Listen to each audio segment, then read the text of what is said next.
آپ کو کیسے جرت ہوتی ہے کہ آپ قرآن پاک کے بارے کے اندر الفاظ نکالیں؟ آپ ہوش کے ناخن لیں۔ اللہ کے رسول کو ماننے والوں کے لیے ریڈ لائن محمد الرسول اللہ ہے اور ریڈ لائن قرآن پاک ہے۔ اگر دنیا کے اندر جنگ چھڑ گئی مسلمانوں کی ریڈ لائن چھیڑنے کی وجہ سے، پھر یہ ہمارے کنٹرول میں نہیں رہے گا۔ ہم وزیر اعظم صاحب کو خراج تحسین پیش کرتے ہیں، ہمیں بھی اس بات کی غیرت کرنی چاہیے کہ خود بخود آپ کے قدموں میں آ گریں گے۔ حکومت ہوش کے ناخن لے، آپ کے کرنے کا کام یہ نہیں تھا۔ بسم اللہ الرحمن الرحیم۔ آپ حضرات کے علم کے اندر ہے کہ عید الاضحیٰ کے دن سویڈن کے اندر پولیس کی سربراہی میں ایک شخص نے قرآن پاک کو سرعام علی الاعلان جلایا، نظر آتش کیا۔ انا للہ و انا الیہ راجعون۔ پھر اس کے نتیجے کے اندر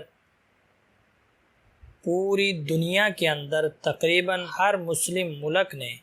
عالمی سطح پر احتجاج ریکارڈ کروایا، اور اسی سلسلے کے اندر ہمارے وزیر اعظم اسلامک ریپبلک آف پاکستان کے وزیر اعظم میاں محمد شہباز شریف صاحب نے یہ اعلان کیا کہ گزشتہ روز جمعۃ المبارک کے دن جمعہ کی نماز کے بعد پورے ملک کے اندر یوم احتجاج منایا جائے گا، اور اس کے ساتھ وزیر اعظم صاحب نے پارلیمنٹ کا اجلاس بلایا۔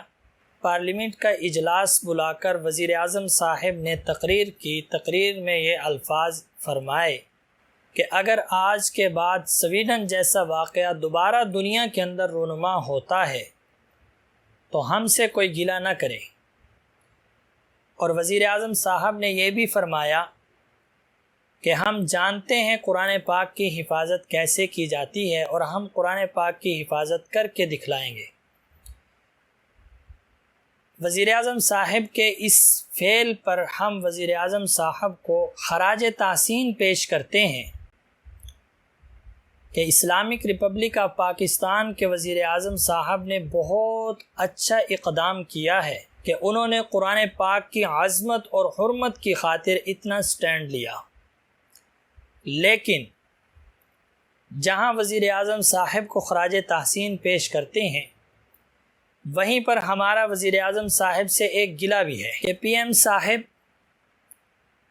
آپ کے کرنے کا کام یہ نہیں تھا کہ آپ یہ اعلان کریں کہ ملک کے اندر، پورے ملک کے اندر یوم احتجاج منایا جائے۔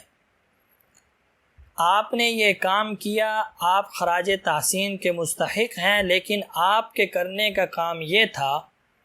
سب سے پہلے آپ نے یہ کام کرنا تھا کہ آپ اس ملعون ملک کے سفیر کو ملک بدر کرتے، اس لیے کہ آج تک قرآن پاک کی توہین جہاں بھی ہوئی ہے، آج تک جناب رسول اللہ صلی اللہ علیہ وآلہ وسلم کی جہاں بھی توہین ہوئی ہے، وہاں انفرادی طور پر ہوئی ہے۔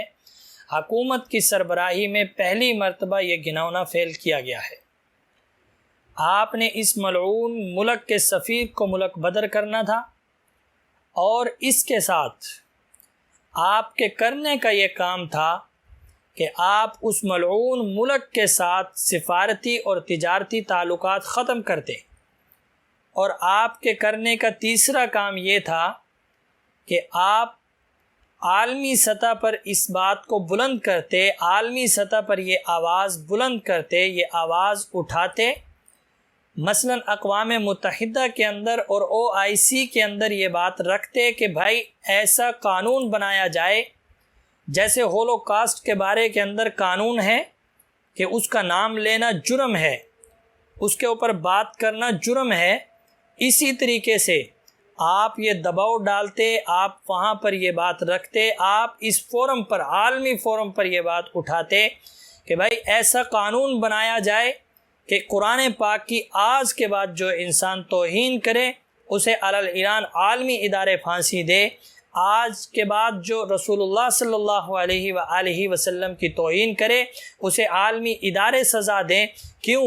اس وجہ سے کہ اگر کسی کے لیے ریڈ لائن اس کا لیڈر ہے، اگر کسی کے لیے ریڈ لائن اس کا ملک ہے، اگر کسی کے لیے ریڈ لائن اس کے ملک کا قانون ہے، اگر کسی کے لیے ریڈ لائن اس کا مذہب ہے، اگر کسی کے لیے ریڈ لائن اس کی کوئی اور مقدس چیز ہے، تو یاد رکھو، خوب اچھی طرح یاد رکھو، مسلمانوں کے لیے اللہ کے رسول کو ماننے والوں کے لیے ریڈ لائن محمد الرسول اللہ ہے اور ریڈ لائن قرآن پاک ہے۔ دنیا جانتی ہے کہ ہٹلر نے جنگ چھیڑی، جنگ چھیڑنے کا سبب ہٹلر بنا، لیکن اس جنگ کا نقصان، اس جنگ کا خمیازہ صرف ہٹلر نے نہیں بھگتا، صرف ہٹلر کو اس کا نقصان نہیں ہوا، پوری دنیا نے اس کا نقصان برداشت کیا ہے۔ اگر آج کسی کے قرآن پاک کی توہین کرنے پر، اگر آج مسلمانوں کی مقدس قرآن کو جلانے پر، مقدس کتاب کو جلانے پر، اگر رسول اللہ صلی اللہ علیہ وآلہ وسلم کے خلاف توہین امیز خاکے بنانے پر، اگر مسلمانوں کی ریڈ لائن کو چھیڑنے پر اگر جنگ چھڑ گئی، تو اگر مسلمانوں کے جذبات کو ٹھیس پہنچ گئی اور کسی مسلمان کے جذبات مجروح ہو گئے اور اس کی وجہ سے دنیا کے اندر اگر بدامنی پھیل گئی، تو پھر اس کا نقصان صرف آپ کو یا ہمیں نہیں ہوگا، اس کا نقصان پوری دنیا کو اٹھانا پڑے گا۔ پھر یہ ہمارے کنٹرول میں نہیں رہے گا۔ آپ ہوش کے ناخن لیں، اگر دنیا کے اندر جنگ چھڑ گئی مسلمانوں کی ریڈ لائن چھیڑنے کی وجہ سے، اگر دنیا کے اندر بدامنی پھیل گئی، ہمارے کنٹرول کے اندر نہیں ہے پھر انہیں مسلمانوں کو روکنا، پھر ہمارے کنٹرول میں نہیں رہے گا، پھر کسی کے کنٹرول میں نہیں رہے گا، نہ آپ کے کنٹرول میں رہے گا، نہ کسی مسلم لیڈر کے کنٹرول میں رہے گا کہ وہ مسلمانوں کو کنٹرول کرے۔ خدا کے لیے ہوش کے ناخن لیں، اپنی عقل کو سمجھائیں۔ اگر مسلمان آپ کے مقدسات کو نہیں چھیڑتے تو آپ مسلمانوں کے مقدسات کے ساتھ کیوں چھیڑخانی کرتے ہیں؟ اگر مسلمان آپ کو برا بھلا نہیں کہتے تو آپ مسلمانوں کے لیڈر کو جناب رسول اللہ صلی اللہ علیہ وآلہ وسلم کے خاکے کیوں بناتے ہیں؟ اگر آپ کے بارے کے اندر مسلمان لفظ نہیں نکالتے، پھر آپ کو کیسے جرت ہوتی ہے کہ آپ قرآن پاک کے بارے کے اندر الفاظ نکالیں اور ان کی عزت اور حرمت کے ساتھ چھیڑ چھاڑ کریں؟ سویڈن کی حکومت ہوش کے ناخن لے، عقل سے کام لے، سویڈن کا نام مٹ جائے گا، سویڈن صفحہ ہستی سے ختم ہو جائے گا۔ دنیا آئی قرآن کو مٹانے کے لیے، آپ کے بڑے آئے، آپ کے باپ دادا آئے جنہوں نے قرآن پاک کو ختم کرنا چاہا، وہ ختم نہ کر سکے، آپ کی تو حیثیت ہی کیا ہے؟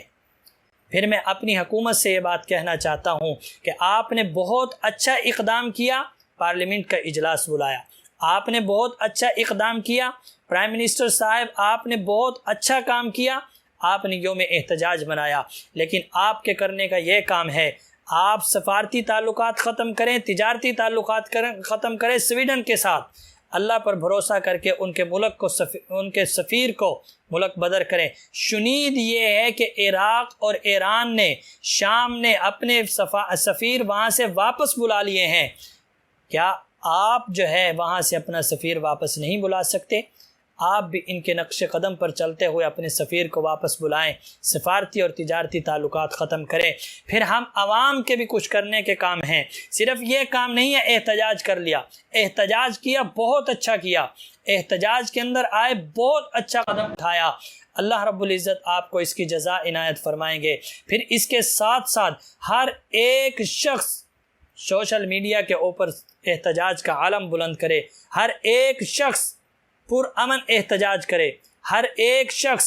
اپنی حکومت کے اوپر اس بات کا دباؤ ڈالے کہ ہماری حکومت ان کے ساتھ سفارتی اور تجارتی تعلقات ختم کرے اور ان کے سفیر کو ملک بدر کرے۔ اللہ کریم ہماری حکومت کو یہ غیرت نصیب فرمائے کہ وہ یہ اقدامات کر سکے، اور ہمیں اللہ رب العزت جرت نصیب فرمائے، جرت عطا فرمائے کہ ہم ایسے گناونے کام فعل اپنے ہاتھوں سے روک سکیں۔ اور اس کے ساتھ دباؤ ڈالنے کے ساتھ ہمیں بھی اس بات کی غیرت کرنی چاہیے کہ ہم بھی ان کفار کی مصنوعات کا بائیکاٹ کریں۔ صرف سویڈن کا نہیں، یہ تمام کے تمام کافر ایک ہیں، تمام کے تمام کافر ایک ملت ہیں، ایک جماعت ہیں، ایک جسم ہیں، ان کی تمام مصنوعات کا بائیکاٹ کریں۔ کافر اور یورپ اپنی معیشت پر چلتا ہے، جب ان کی معیشت کمزور ہوگی تو یہ خود بخود آپ کے قدموں میں آ گریں گے، جب ان کی معیشت تباہ ہو جائے گی آپ کے قدموں میں آ گریں گے، آپ سے معافی بھی مانگیں گے اور آپ کو عزت و اکرام، آپ کے مقدسات کو عزت بھی دیں گے۔ کفار کی مصنوعات کے بائیکاٹ کے ساتھ خصوصاً سویڈن کی مصنوعات کا اللہ رب العزت سے دعا ہے کہ اللہ رب العزت ہمارے حکمرانوں کو بھی یہ غیرت نصیب فرمائے، یہ جرأت نصیب فرمائے کہ وہ سویڈن کے حکمرانوں کے ساتھ بات کریں اور وہاں پر یہ قانون، عالمی سطح پر یہ قانون بنوائیں تاکہ آئندہ اس قسم کا گھنونا فعل، گھنونی حرکت نہ ہو، آئندہ اس قسم کی کوئی واقعہ نہ ہو کہ ہماری مقدسات کی توہین کی جائے، اور آپ کو اور ان تمام مسلمانوں کو اللہ رب العزت جزائے خیر عطا فرمائے جنہوں نے اس کے حق کے اندر آواز اٹھائی ہے، اور اللہ رب العزت ہم سب کے لیے اس کو ذریعہ نجات بنائے۔